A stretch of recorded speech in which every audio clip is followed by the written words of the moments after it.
Start speaking. 1, 2, 3. No pressure, Dad. There's a quid on this, remember?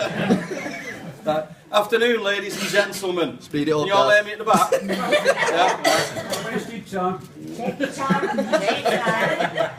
I'd like to welcome you all to my best man day. It's so nice you all to make such an effort, especially you, Michelle. I'll admit I'm extremely nervous right now, and as Rita and Guy will be able to testify, it really is possible to smell fear. I can't even blame Little and himself over there. I'm not a fan of public speaking, but I've been assured by Guy that it's just like visiting a nudist beach. It's only hard for the first couple of minutes.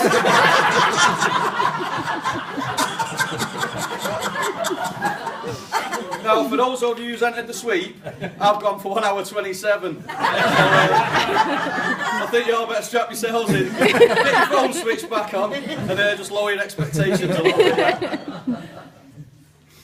For those of you who don't know me, my name is Daz, and I have the great honour today of being Frank's best man. Hey. As nervous as I am, I feel a little bit more comfortable about it, knowing that I've practised it a few times at Daisy Nut Care Home where my grandma's staying. And it went down really well, to be honest. It did go down well, they all pissed themselves.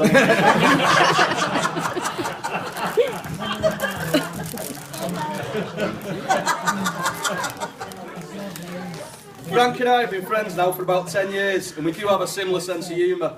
So if you don't find this funny, or if you find it offensive, you know who to blame. I must also apologise if any of you heard any of these jokes before, particularly at Dean's wedding last year, because he nicked off my best one-liners. Most of them are cool. In saying that, he has had a bit of trouble in finding a best man himself. Firstly, he asked his richest friend, but he said no. Then he asked his best looking friend, and he said no. He then asked his funniest friend, and he said no. So then he asked me again, and I couldn't turn him down 4 times. And after accepting the job, I wondered how I could go on to describe Frank with the respect due to a man on his wedding day. How to strike the right tone of warmth, sincerity and praise, but was struggling. You see, as a person, he defies description. I could talk for ages about him, and after, we'd be no closer to knowing the exact essence of who he is. Yet miraculously, it can be neatly summed up with one internationally recognised hand gesture.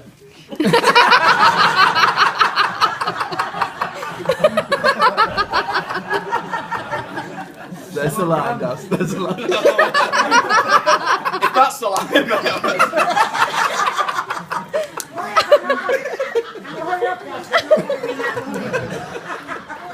being asked to be best man is like being asked to do jury service. You don't really want to do it, but you know you've got to. You're made to get dressed up and pretend to be an upstanding member of the community. The only difference is I didn't have much of a say in the life sentence passed earlier today. Now, being the best man, I'm pretty happy with how things have gone so far. From my perspective, it's gone as smoothly as it could. I mean, we got him here on time, but knowing Frank, you know, that's never going to be an issue, is it? He can never be late for anything. If it was up to him, we'd have been here on Thursday. He's dressed properly, he's still sober, and in this time of economic uncertainty, I resisted the urge to post the rings to cash for gold.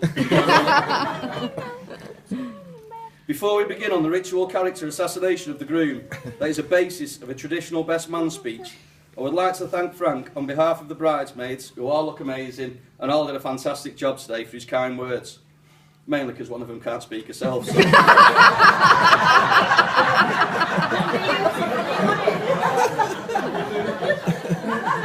And just remind him it's the last time he'll ever be able to compliment other women in the presence of his wife. I'd also like to thank Michelle today, on the behalf of the bridesmaids, for the great honour of being asked to accompany her. Can I also thank the parents of the bride and groom, Mike, Jean, Guy and Rita, on behalf of everyone here, which, you know, I'm sure they're all having a wonderful day, apart from this bit. And lastly, could I just thank Clough Manor? Without them, this wedding would never have been possible, and Frank and Michelle will forever be in your debt. And at 4.60 a pint, so all the rest.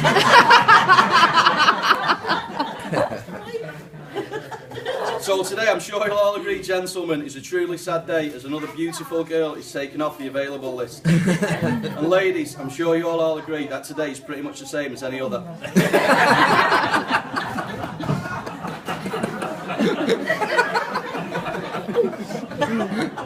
Last night when I was out and we was all in the pub, I was speaking to Mike, and I asked him how it feels to be giving his youngest daughter away, and he said he was getting deja vu. As it was only 25 years ago he was sending her to bed with a dummy.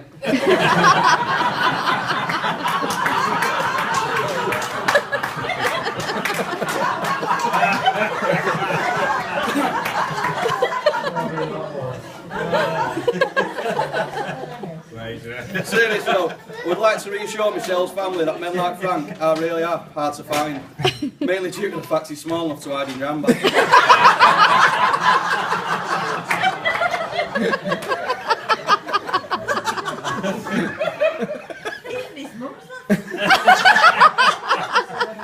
Keep it going. Frank was born at a very young age, about the size of a borrower, on the 22nd of September 1984. I looked online to see if there was any famous celebrities he shares his birthday with, or if there was any memorable happenings on that day, but there was nothing. Although the midwives at Tameside still call it Ugly Saturday.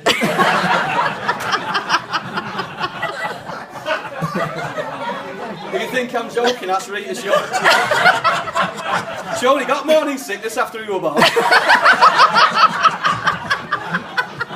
It was that bad, I got it as well. When he was about 6 months old, he got his first taste of sibling rivalry, as his ever so loving sister would pull his bouncy chair down and catapult it into the back of his head repeatedly. It seemed to inflict so much terror on him, he would cry at the mere sight of her. By the age of 2, he could walk the length of the room unaided without falling over, drink without spilling it down himself, and even sleep without wetting the bed. How times have changed.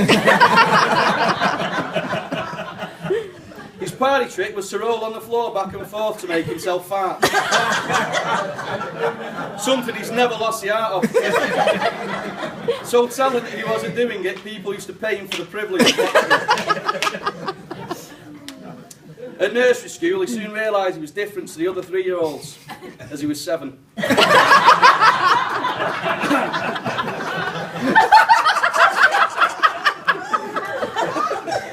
As the youngest sibling, it was fair to say he got his fair share of hand-me-downs. Luckily, he didn't mind wearing Kim's clothes. At the age of 6, he got his first of many scars inflicted by Kim, after he decided to stand up for himself against her. But it was to no avail, as she was prepared and armed with a lighter, which she decided to launch at him straight in the face, bursting his eye open. And he destroyed the biffs that girls can't throw. As a school child, he was convinced, as all children are at some point, that he was in fact adopted. Beggars belief, doesn't it? If you stood all the manor inside my side, they'd be like one of them Russian dolls. Without a tall one, though. All the same size. You don't fit! Take this. At 10, he was again mutilated by his loving sister. This time after winding her up by flashing a light at her from under the table. After being warned to stop, he didn't, and a full-on fight ensued, ending in Kim putting his arm through the dining room door window. Blood and bits of flesh were everywhere, including all over Rita's dry cleaning, which was hanging over the door. Now, I've seen the scar, and it is pretty horrific, and it does at least explain one thing, why Dave's so quiet when Kim's about.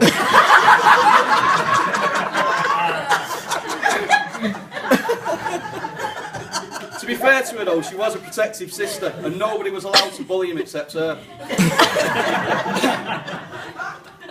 After starting high school, there was a time when she found out about an older boy trying to push him about on the bus home.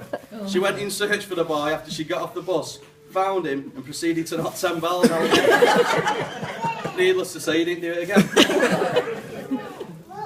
his teens, Frank was starting to become a bit of a tearaway and ended up with a bad police record. I think it was Roxanne. He was also getting into cars at that age, as all lads do, and loved reading about them. His favourite magazines being Fiesta and Escort. Must have cost him a fortune though, because he used to splash out on them quite regularly. That's that line, Dave.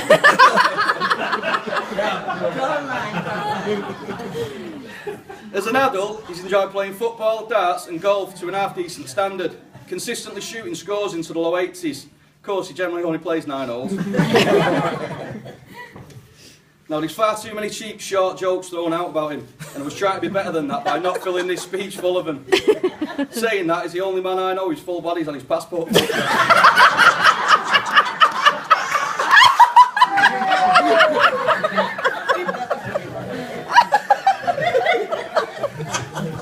And when we went to get the suit sorted for today, he went in and said, "I'd like to see some suits which will fit me, please." To which the tailor replied, "So would I, sir."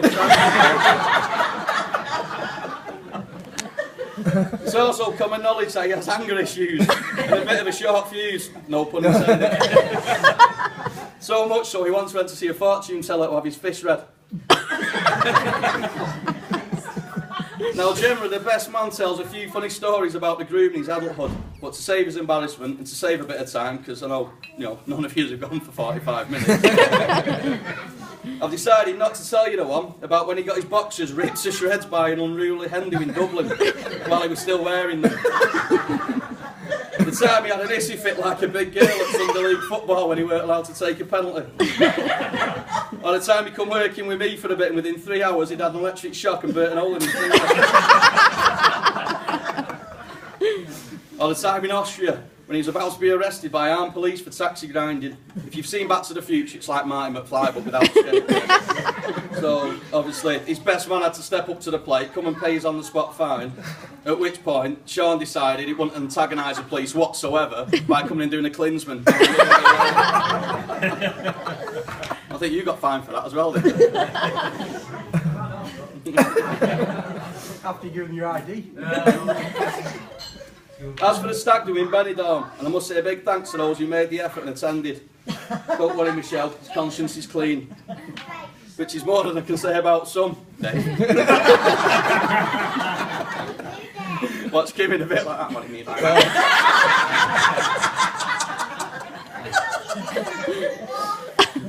As far as embarrassing him goes, we saw him with the idea of going for a fancy dress, getting him a roly-poly stripper, or maybe I thought we could hire a dwarf and handcuff them together for the night. But then I realised that people think we might traffic in children, so... 13 minutes. All I will mention from Benidorm is from one day around the pool in our rooftop penthouse. Frank was strutting along with his vest top on, the same one he didn't take off for 4 days. And he mentioned that he thought Michelle was marrying him for his body. And I genuinely believe a tiny part of him thinks so.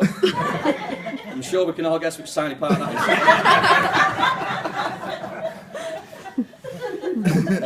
Now it's been said that the couple embarking on marriage should be Frank and Ernest, but sadly he couldn't find them.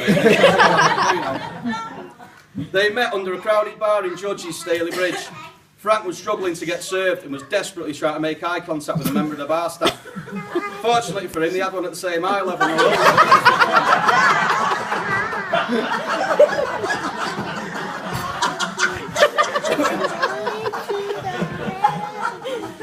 I'm not saying he's tight, but rumour has it when they first got together and he was taking her home in a taxi, he realised she was so beautiful he could barely take his eyes off her meter. And that was a long time ago though, when their relationship was fast and furious. Frank was fast and Shell was furious about it. When he asked for her hand in marriage, Mike was happy to say yes on one condition, that it was the same man that had been fishing in his wallet for the last 15 years. They moved in together and life seemed to be full of home improvement as DIY. As Frank said, all they seemed to be doing was constantly banging and screwing. Another line.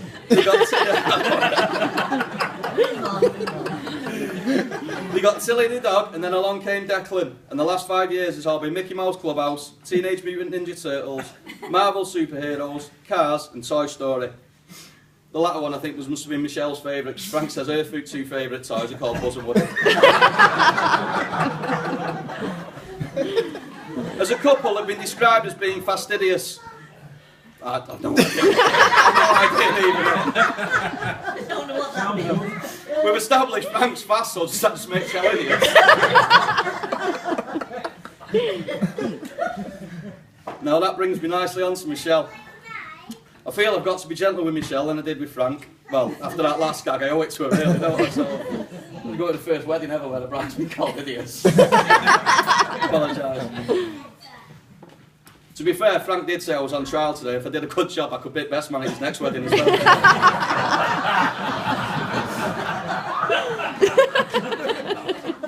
Well, what can I say about Michelle? What dare I say about Michelle? She's beautiful, intelligent and funny. She can cook like Nigella.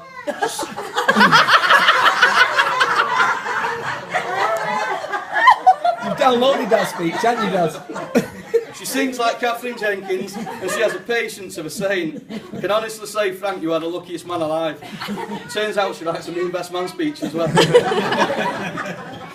She's a very hard worker, which should make for a nicely balanced marriage. She's got a great sense of humour, as she's proved today by marrying Frank.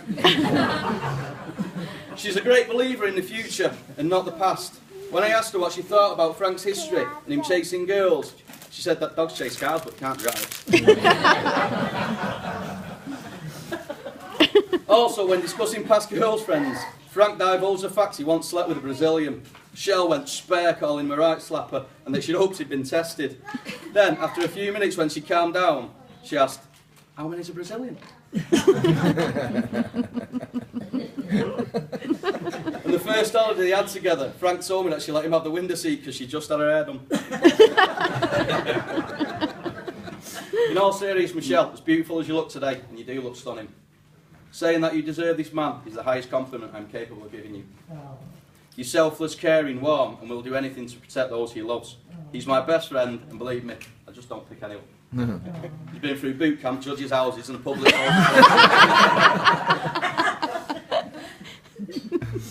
Now, as most of you will know, Michelle is a travel agent, so who better to start out a luxurious honeymoon? Somewhere exotic and hot at a cheap price.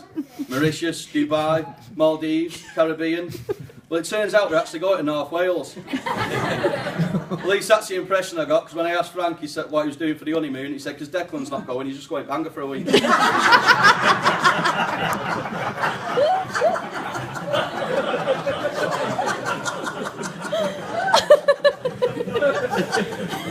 Next, I'd like to move on to some good advice on what some people think are the key ingredients to a long, happy and successful marriage. It was once said that marriage is a 50-50 partnership. Clearly they knew nothing about women or fractions. A good marriage is established on give and take. Frank, you're the giving, Shell, you're the taking. On an individual basis, Frank, firstly set the ground rules and establish who's boss, then do everything she says. Secondly, as a married man, forget all of your mistakes, because there's no point in you both remembering the same things. Thirdly, never forget to say those 3 little words every day for the rest of your life. You're right, Shell. Whenever you're wrong, be a man and admit it. And on the rare occasion you're right, it's easier just to leave it. You know what they say, a man who gives in when he's wrong is a wise man. A man who gives in when he's right is married. A few knowing glances there from the West. Michelle, make sure you keep Frank eating out the palm of your hand. It'll save a fortune on washing up. And remember, men are simple creatures with 2 simple needs. If they're not horny, they're hungry.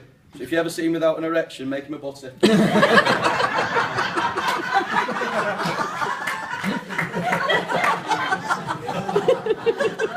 Right, now I'll just go on to, I've got a little message here from Dean. So I'll read this out. Obviously, I was expecting a load of cards from people that couldn't make it, but they didn't turn up. You'd have to bear with this, it's just only been sent to me for the last half an hour or so. A wedding message to my brother from the other side of the world. Well, where do I start? My little brother growing up so fast. Gosh, I can't believe you're 29. Sorry, 30 years old. But you'll always be my baby brother. Frank, you have grown up to be a man that I'm so proud to call my little brother.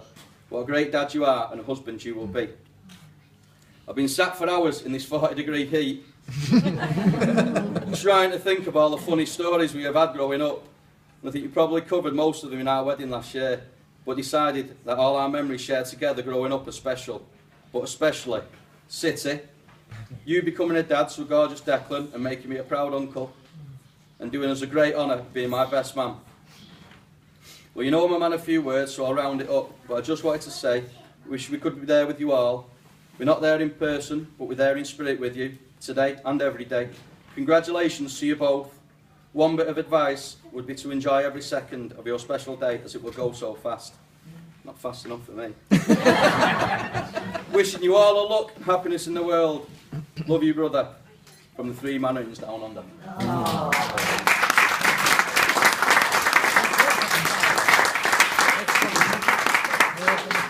I've just got one other card here, bear with me. To Michelle, we've had Frank in nearly every position, and I have to admit, he was useless in all of them. Hope you have more success with him later on tonight. All the best on your big day. Boys from the Chieftain.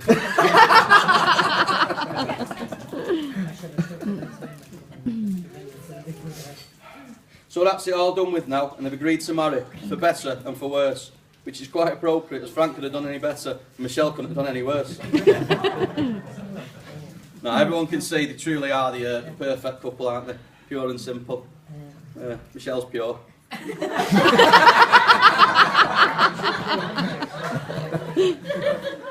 And I'm sure their love will stand the test of time, as they've not fell in love with someone they can live with. They've both fallen in love with someone they can't live without. So personally, can I just say it's been a great privilege to be your best man, Frank, and I hope I haven't disappointed you. You sat here on this table with 2 of the people who love you most outside of your immediate family, and now one of us is your immediate family. I know I can speak for Michelle in saying that we both will always be there for you, and we will never let you down. I know how much Michelle and Declan mean to you, the fact you'll always be there for them, as you have been there for me, and I'm sure you'll be a great husband, as you are a dad. And I'd like to wish you all the best for all the very best for the future, as I'm sure it'll be a very happy one. May there be love in every step you both take, in every word you speak, and in every choice you both make together for the rest of your lives.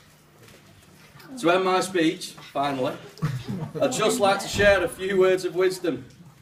Time is too slow for those who wait, too swift for those who fear, too long for those who grieve, and too short for those who rejoice. But for those who love, time is eternity. So please, if you would all be upstanding and raise your glasses. Where's your glasses?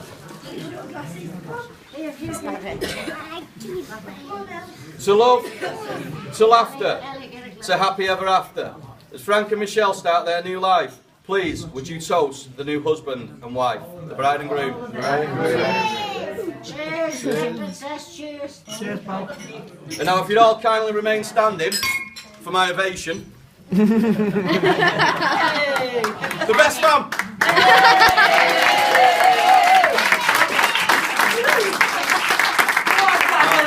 Is that done now? Yeah.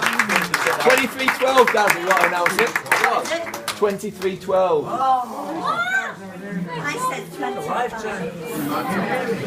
It felt like longer.